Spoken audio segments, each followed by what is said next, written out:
Hi, I'm your host, Jürgen Strauss from Innova.buzz, and I'm really excited to welcome to the Innova.buzz podcast today from Brooklyn in New York, the USA, of course, Danny Nathan, who's founder and CEO of Apollo 21 and a prominent voice in the innovation and product design space.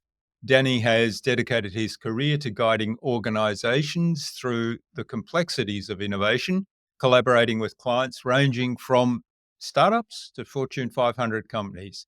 Welcome to the Innova.buzz podcast, Danny. It's a real privilege to have you as my guest. Oh, thanks for having me. I'm excited for our chat. As we start our conversation, I'm really eager to delve into your journey in the innovation landscape and particularly your insights on the challenges that large organizations face in fostering creativity and agility, which is something that I've lived through in a couple of instances.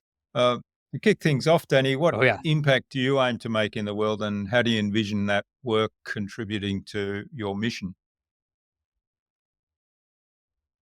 Wow. Nothing like starting off with an easy one. uh,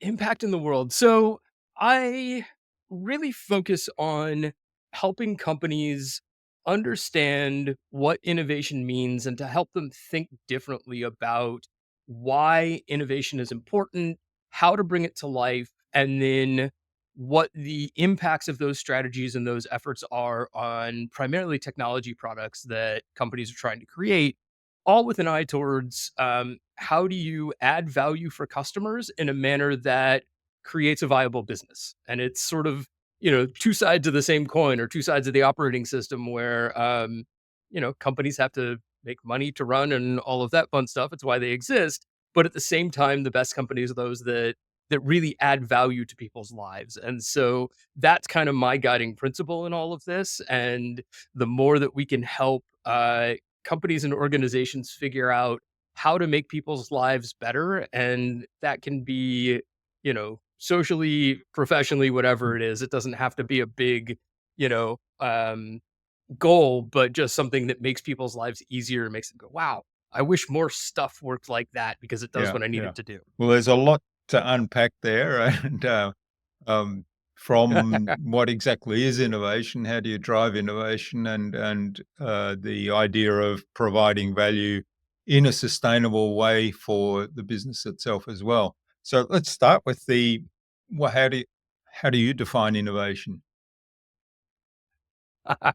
That's something that I'm in the process of sort of reconsidering. I've been on a re-education path and sort of going back through old books that I've read or books that I haven't read, and just thinking more about what innovation means through the lens of my world and my career today.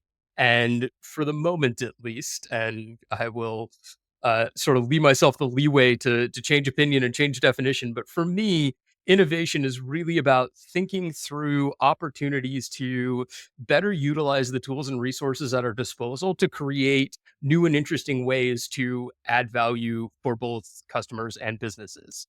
And I realize that sounds sort of general and high level, but I think that it almost has to be, because the idea of what innovation means and how it comes to fruition is so different for every company, every organization, and every sort of business unit, that the more you try to define it, the harder it gets to fit into sort of the constraints of various Mm, organizations. yeah, it's interesting, isn't it? That different people have kind of different ideas of what innovation is, and then there's the Hmm.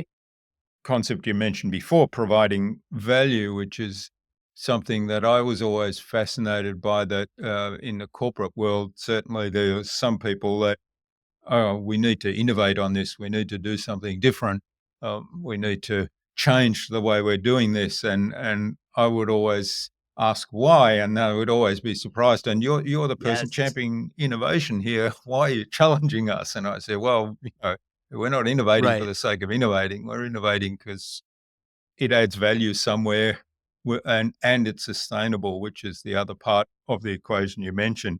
And I was having a conversation yesterday with one of my guests, and their approach was, well, if you have a problem to solve and there's either no way to solve it right now or the existing ways are flawed in some ways, and there's a better way to do Mhm. it. That's innovation. I thought, oh, well, that's a pretty neat thing. So talk to us a little bit about that in the context, or talk to us about the value side of the equation.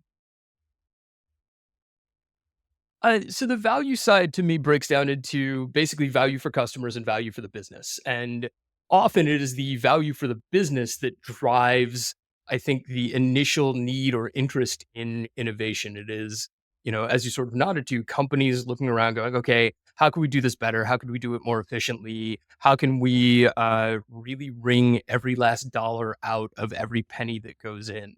And I think that where a lot of companies tend to stumble is in the other side of the equation and figuring out where those efforts add value for their customers in addition to adding value for their business. And I think that it's important to always sort of keep those two in check and keep them in mind as you're pursuing those innovation efforts. And it's not to say that innovation can't focus on one or the other, but knowing which one you're focused on and what the impacts of that focus are on Mm. sort of the other side of that coin. So if you're focused on operational innovation, for example, understanding that that is a primarily internal innovation, but still keeping in mind what the value is that it will create for your customers, even if that's 2 or 3 steps Yeah. downstream. So, if your efficiency play allows you to free up resources to come up with something new and interesting for your customers, then ultimately they will benefit. It might just take a couple more steps to Yeah, get and there. the flip side of that coin also is I experienced quite a few of these where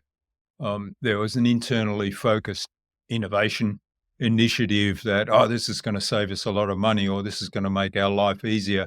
But it actually added a layer of complexity to customers and it made things more difficult for customers to deal with Right. us. And I said, well, we need to balance these two things off. In fact, I would say the Yeah. customer part of the equation perhaps is the more important of the two. Yeah. I would happen to agree. All right. So talk to us a little bit about the difference because I mentioned at the start how you work with startups and you also work with large organizations. Is there a difference in approach that the two organizations should be taking and what would that look like? I think that there's definitely a difference, and a lot of that difference is grounded in the operational realities of what it means to be a large organization versus the flexibility that you have as a startup. And so when you think about how large organizations are structured and the ideals around efficiency, for example, and the goals around things like quarterly earnings and shareholder value that those companies are aimed at addressing and increasing over time, what you end up with is a huge series of processes and ultimately a culture that is all built around a certain style of decision making. And the benefit of being a startup or a small organization is that often much of the process and the culture hasn't really been defined and ingrained yet. And so it frees you up to have the opportunity to focus on smaller, more experimental wins that can lead to more unique evolutions of what a product is or what the value is that you're driving for your customers. So, I guess in simple terms, startups have Mm, a lot more freedom and flexibility to fail and fail quickly, whereas larger organizations are beholden to certain metrics that limit their ability to move as quickly and to think as broadly about what innovation might mean for them. And then, the last part of that equation is really just the scale at which those mm, companies are operating. And if you think about the goals of a large organization and what it means to drive growth, for example, for a large organization, the orders of magnitude that they have to aim for to really have an impact to grow the bottom line by 10% or 20% end up being so massively different than the goals that startups need to aim for that it really determines uh, which has an ability to play in what markets. And so I think that's where the startups in their own right have an advantage of being able to define success on a smaller scale and still be successful doing mm. so. Yeah, it's fascinating, isn't it? I see this as in some way a continuum. So on the one hand, you have the organization that perhaps isn't even organized, that has no structure and has the ultimate flexibility to say, oh, today we're going to change everything and do things differently, do things innovative because this might work better and this might give us a big win quickly. And on the other hand, you've got big organization that's got everything documented, and anytime somebody comes up with an idea, Right. there's usually the, oh, we don't do that this way. This is the way we do things around here, and that doesn't fit. Um, Yes. how do you kind of bring those two things together? Because they're both extremes are wrong, aren't they? The startup with no structure at all might work for a short amount of time, but is possibly doomed for Mhm. failure if they don't implement some form of structure along the way. Right. Right. I think that the balance has to come with awareness of where on that spectrum you sit and what the limitations are based on your kind of positioning there. And so, as I said, if you're a large organization and you're looking for growth, growth has a very different meaning. And as somebody operating within that system, you have to sort of understand that meaning in the context of your organization specifically, and then leverage what you can to make innovation or new ideas a viable pursuit. And then, of course, there are the questions of what happens if you can't do that, or what happens if the opportunity that you see doesn't fit with the growth trajectory of a large organization. And you start thinking about, larger companies that are building venture studios internally, for example, or corporate venture efforts that allow them to play at a smaller scale in interesting ways without distracting or diluting the interests of the organization as a whole. And then, of course, at the other end of the spectrum, you've got startups that are ultimately trying anything and everything they can to find product market fit and to figure out what's going to work so that they provide themselves the opportunity to grow up and to find the structure that then continues moving them forward. And it's in some ways it's a self-fulfilling prophecy. As a successful startup, as you grow down that spectrum towards the bigger company end of things, then inevitably you do end up with process and culture and limitations that are defined by that. And you end up sort of becoming the thing that you started out to Yeah. disrupt. Yes, that's the irony of it in some ways, isn't it? Um, Yeah. Yeah, it really so is. how does an organization kind of find that balance and build that culture of innovation both into the, I guess, existing business and existing processes whilst not disrupting those, and at the same time have that separate entity, or can't remember what you called it now, but that little group that might operate more like venture capitalists. Right. Um, I think that a lot of it, well, to start off with, in my mind, it comes from the top down. You have to have an executive suite that understands and values the ideals of innovation and the cultural impacts that that type of commitment will require. And so, when I think about what it means to create a culture of innovation, I think about opportunities for exploration and the idea of strategic oversight so that everybody feels like they're marching in the same direction and knows what the ultimate goal is, while maintaining the freedom for people to experiment. And ultimately, what it always comes down to for me is enabling people to fail without the Mm, fear of repercussion and without the sensibility that failure is inherently a bad thing for which somebody will be penalized if an experiment, I don't even want to say goes mm, wrong, because there is no right or wrong in an experiment. But if an experiment doesn't yield positive returns, let's yeah. put it that way. If it doesn't, lend itself to the ultimate growth of the business, it doesn't make it wrong, nor does it make it, a waste of time or resources. It means that you've learned something. And so ultimately, I think that what it comes down to is creating an environment where learning and experimentation and failure can all take place without fear.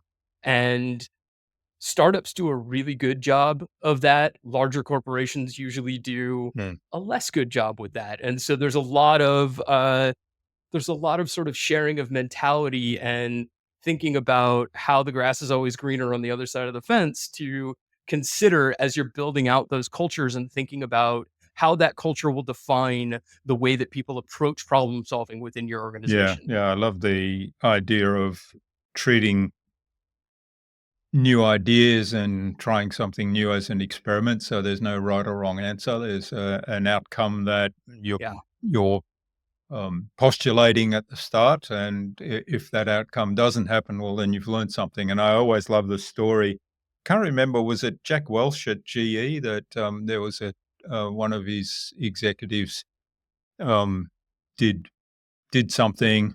Uh, Ultimately, it failed in inverted commas and cost Mhm. millions of dollars, and the person fronted the CEO, I think it was Jack Welch, and said, "Well, I guess you're going to fire me now for that mistake." And the response was, "Not at all. I've just invested $5 million or whatever it was in your education. Why would I fire you?" Yeah, it's a great answer. I haven't heard that Hmm, particular story from Jack, but he's definitely someone to follow and someone to learn from yeah. when it comes to that outlook. Um, with with your work, is there a specific example you could share with us of a project where that culture of innovation, whether it's in a small organization or a large organization, led to some unexpected results, perhaps, and what were some of the lessons from that experience?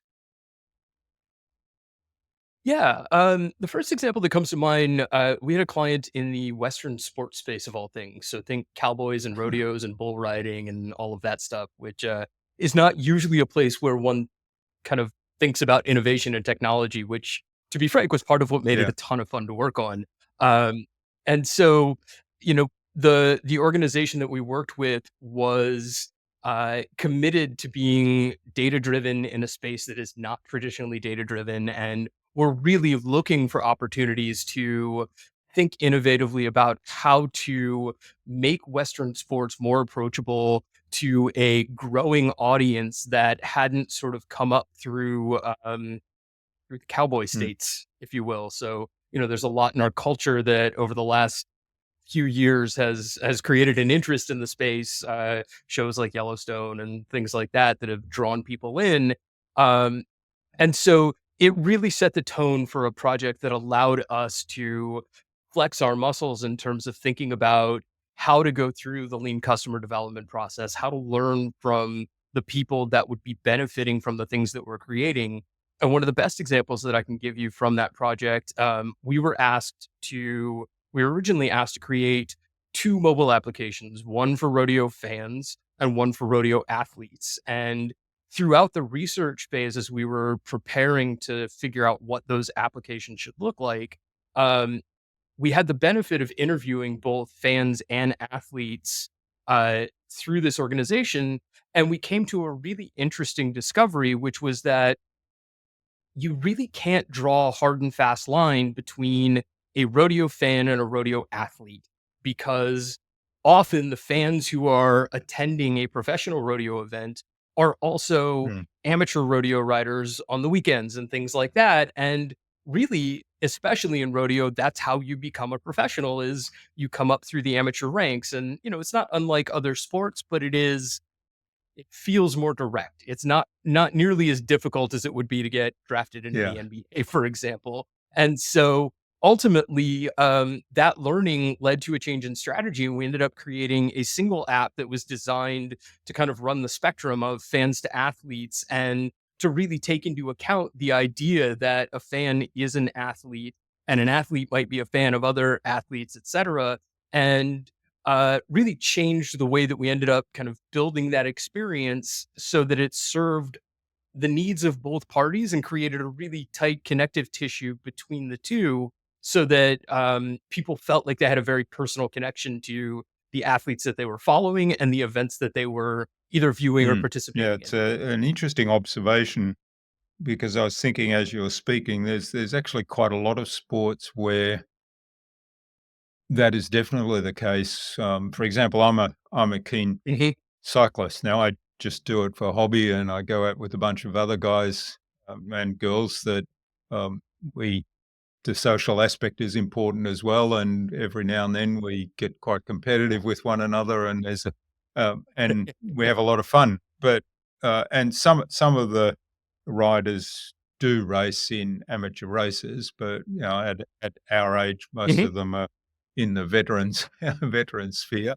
Uh, and there's one or two that are quite good that compete at national level, but most of us are really just hobby cyclists. And yet, when the big professional events are running, we're keenly watching what's going on there and studying the form Yep. and following all the strategy, and of course, having conversations about who should be doing what to improve their position and so on. So I imagine that's fairly Right. common across a lot of sports.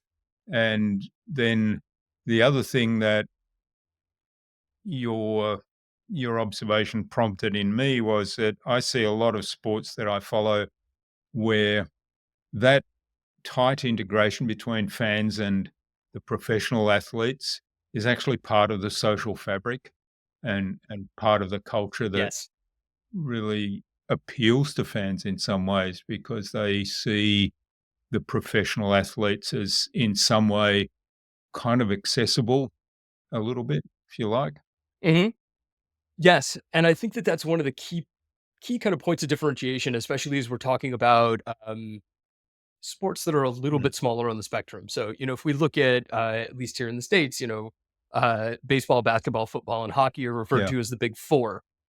And there is much more of a gap, a celebrity versus Yeah. amateur fan type of moment in those particular sports. But I think you've really nailed it in that as sports get a little bit smaller and tighter, the line between fan and athlete really begins to blur and creates unique opportunities to feel an affinity for what's happening in that sport because it becomes immediately Mm. more relatable. Wonderful. All right. Let's talk a little bit about qualities of the leaders. You talked about innovation having to come from the C suite top down. So, what are some of the qualities that leaders need to have or need to build on to cultivate that environment of innovation within their organization? Um, I think that having a realistic understanding of what it takes to create something new that is of value and the steps that are involved in getting there helps people in a leadership position understand the thought processes of those that are kind of on the front lines on a daily basis and really helps drive the sensibility around um, kind of what you described in the Jack Welch story of, investing in those people and allowing them the freedom or encouraging them to take actions that will help them learn over time for the benefit not only of the individual but also of the organization at large. And so often people within especially larger organizations are worried that anything that appears as a failure will immediately devalue them within the organization. And I think the more that leadership can do to help people understand that that isn't the case, and of course that requires it to not Yeah. be the case. To build an organization that doesn't penalize people for learning and for experimenting um, is probably the most important aspect of, in my mind, what a leader can do to help foster innovation and a culture that supports it. And so, not to sound like a broken record, but you'll hear me talk about failure all the time. And to me, it's one of those things that is ingrained from a very young age that failure has a distinctly negative connotation, primarily because we go through school. And if you fail a class, for example, Yeah. Yeah. you have to retake it. You have to do it again. There is a clear and direct indicator that you didn't learn.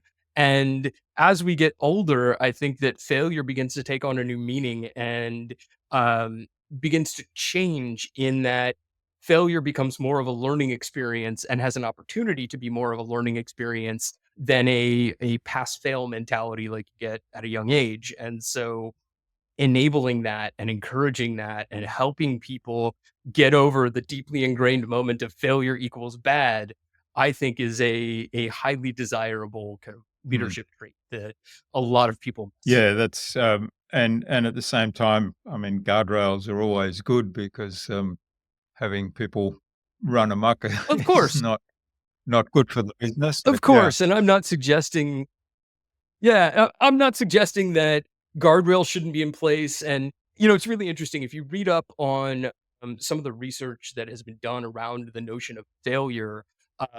There's a woman from Harvard named, I believe it was Dr. Amy Edmondson, and she defines failure along a spectrum that basically starts with a failure in process, for example, and works itself all the way up to a failure that is intentional. And I think that the guardrails help to protect against the intentional failures, whereas processes and things, um, when they fail, leave us the opportunity to explore and Mm, expand and change those processes in a way that create those learning experiences. And so yes, guardrails are important, and creating a culture that both understands the guardrails and helps people learn where they are, but then also enables people to sort of bump up mm. against them, much like the kind of gutter Yeah. bumpers in bowling.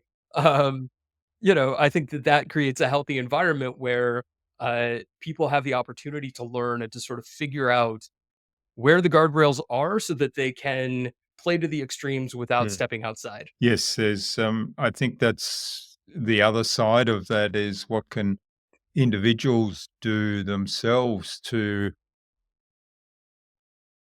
experiment more and perhaps overcome this fear of failure that the school system perhaps has educated us all to believe is a bad thing Right. always. Um,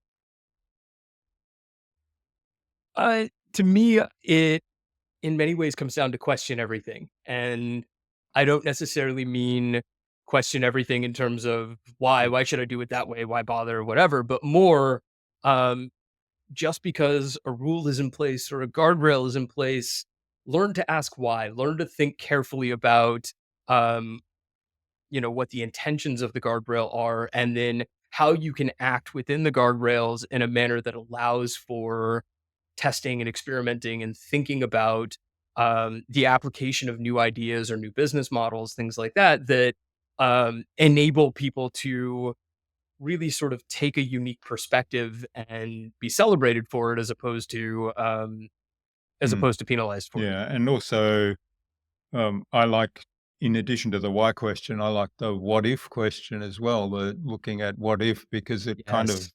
invites the idea of exploring possibilities. And Yes. I know, I mean, when you talk about innovation and you quote some of the classic examples of products that came about through innovation. I mean, one of the examples that I always think of is the Post-it notes, which is, that came about because they failed in what they were trying to do. And so, and Right. I'm sure at some point somebody, because what they were trying to do was create an adhesive that was permanent, that was strong, that enabled things to stick together. And this material that they manufactured clearly wasn't. And I'm sure somebody asked, what if we used it for something else? And it's yeah. Right. Yeah, What yeah, if we yeah, didn't want it to stick to yeah. something forever? Yeah. Yeah, absolutely. The other thing that I've been thinking a lot about myself lately, and just sort of forcing myself to kind of make a part of my interrogation process is not only what if, but who else. Mhm. So, if we're looking at a potential innovation, one way to look at your post-it note example is, well, we're building a glue for people who need things to stick together forever. And another way to look at that would be, well, we don't have a glue that causes things to stick together forever. Who else might need a thing that is Mm. movable and removable and, so on and so forth. And so the idea of thinking about who else in the ecosystem might benefit from the thing that you're playing with and how it differs from what they're using today, I think is another really interesting kind of framework for exploring and discovering ways to make use of things that otherwise feel like Yeah, they might be broken. yeah. Really good point. All right. Well, it's a fascinating conversation. I could go on talking innovation forever, and of course our buzz Of round course. is next. It's the same 5 questions I ask of every guest, and it's all about innovation. So we're continuing the conversation. Awesome. The idea is you'll give us some really insightful answers that'll inspire the listener to go and do something awesome today as a result. Ooh, no pressure. All right, I Yeah. gotta sit forward for this. Okay, well, the first one is pretty much innovation. What's the number one thing anyone needs to do to be more innovative? Yeah, Fail. Fail more. Be yeah, I comfortable with like the failure. idea of, and you mentioned it earlier, the idea of an experiment. Um, it appeals to my Yes. scientific background as well, but I remember in school you'd start off in the exercise book and you write up the top hypothesis. If I do this, Yeah, I expect X to happen. And then you record the right. results and you say, well, X didn't happen, Y happened, and then you have a discussion and you say, well, here's Yep. what I learned from this. Yeah. Yeah. Why did Y Mm. happen? What can I do with that? What should we do differently next time? Yeah. Experimentation is Yeah. incredibly All powerful. right. What's the best thing you've done to develop new ideas? Uh, Never stop exploring. To me, I am just constantly looking at what's new and trying it out and trying to figure out ways to integrate new lines of thinking, new products, new technologies, et cetera, into what I do. Not necessarily because I always want to have the newest and shiniest, but I simply want to understand what is possible today that wasn't possible yesterday so that I can discover how I might make use of that or how it might impact my business or the value that I'm creating Yeah, for yeah, I somebody. love that. It's kind of similar to always be learning approach or lifelong learning. Yeah, Yes. always exploring things and Yes. being curious about stuff. Mm. So, do you have a favorite Absolutely. resource you use most often? Ooh. Um, I have, like, 3 answers for that. Lately, it's been books. I've been on a huge reading kick, and I go through stints where I'll not read for a while, and then I'll end up with a big stack of books in front of me, and so, lately, I've been on a big stack of books bent, and, it's always sort of an exciting way to put the pieces together and think about things differently. And then the other one that I'll throw out there is AI because, in the vein of never stop exploring, it is the thing to explore these days. And so I've been excited to figure out sort of where the limitations of AI are and how it can be made useful today versus what we think it will Mm. do for us Yes, tomorrow. that's got me really excited, and for the excitement started probably about 18 months, 2 years ago when people first started Mhm. talking about it, and, you were able to get onto some of the playgrounds, and I thought, "This is quite interesting," and, yeah, fascinated, and I'm still excited by it, and one of the things that we've talked about is something that I quite often do on AI is ask it, "Hey, what would happen if I did this?" And and Yes. if you did that in Google, you don't really get much useful information, whereas with AI, it actually collates a Yeah. whole lot of information that's related to what you've just asked, and it'll actually put it together in a way that is more of a thought starter, and it's almost a thought experiment. You can continue that conversation. Yes, I have found that I use AI often as almost Yeah. like a thought partner.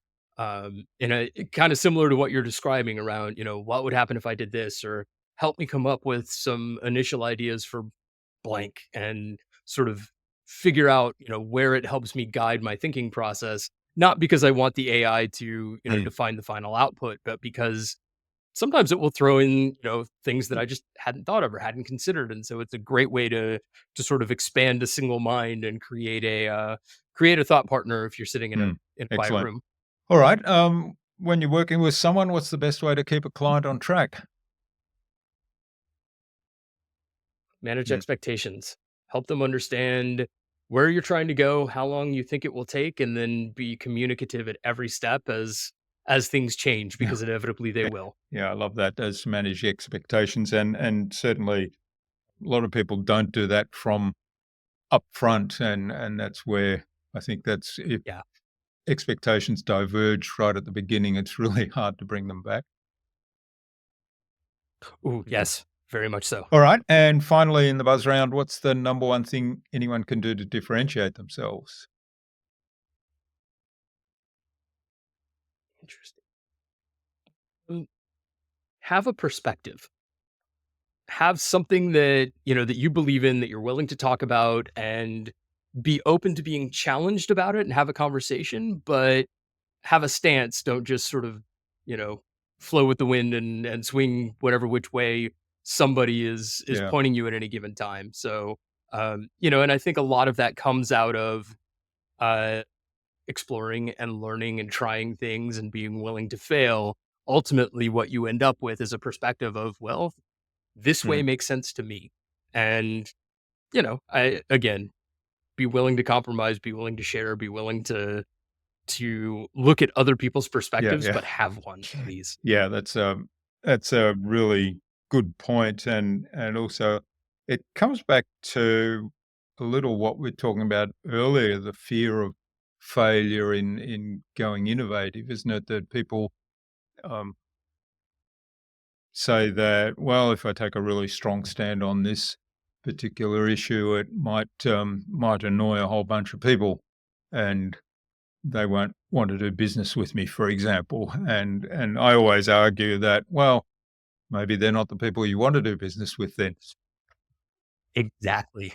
Exactly. It having a perspective makes for a Yeah. very good filter in determining sort of where you fit in the world Mm. and who you align with. Excellent. Well, thanks for getting us through the buzz round, Danny, and thanks for the conversation so far. It's been really great. Now, where can people find out more about you, about Apollo 21? And I haven't even asked you about why the name, so I'll do that in a minute. And the work you do, maybe Sure. even get in touch and say thanks for what you've shared. Yeah, absolutely. So, easiest place to find us is our website, which is apollo21.io. And if you're interested in sort of learning more about our perspectives on the world of innovation and disruption, I would encourage folks to sign up for our newsletter, which is innovate, disrupt, or Oh, great. die.com. All right. And of course, we'll have those links in the show notes as well. So, yeah, Apollo 21 has a lot of space themes and astronaut themes there. How did that come about? Uh, I was thinking through, company naming, and it's always such a greenfield opportunity. It's exciting and scary, and you feel like you sort of have one chance to get it right. And for better or worse, I started thinking about moonshots as kind of Mm, startup parlance and what that meant. And that led me to the thought around the Apollo program being one of the original moonshots, quite literally, of course. And it was spurred by the fact that I was watching, I don't remember, a movie or a TV show or something at the time that was talking about the Apollo program, and that kind of planted the seed for me. And so after doing some research, what I found was that Apollo 20 was the last right. scheduled Yeah. Apollo mission, and Apollo Mm, 21 would have been next. We launched in 2021, and so it created yeah. this nice kind of alignment and, Yeah. all of I that. was just So trying to that's where think. it I came from. thought, how many Apollos were there actually? But yeah, you've answered that now. So there were 20. Yeah. So 17 was actually the last one that Okay. Yeah. launched. The last Yeah. three missions were scrubbed Mm. for financial All reasons. right. Well, So great story. Yeah. Um, so finally, yeah. Danny, what action would you like our listener to take out of our conversation today? Ooh, I've got two. The greedy one is go subscribe to our newsletter, please, and tell us what you think about it. But the perhaps more helpful one is harkens back to what we've already talked about, but think carefully about what failure means to you and how you can reframe the idea of failure and what experiments will lead you to interesting and beneficial failures as opposed to grade Yeah. school failures. Yes. No grade school failures here. All right. Well, thanks so much, Danny, for sharing your wisdom and your insights and stories with us so generously today. I've really enjoyed the conversation and all the best for the Me future. too. And Thank you. please do stay in touch. Absolutely. Thank you so much for having me. It's been a pleasure.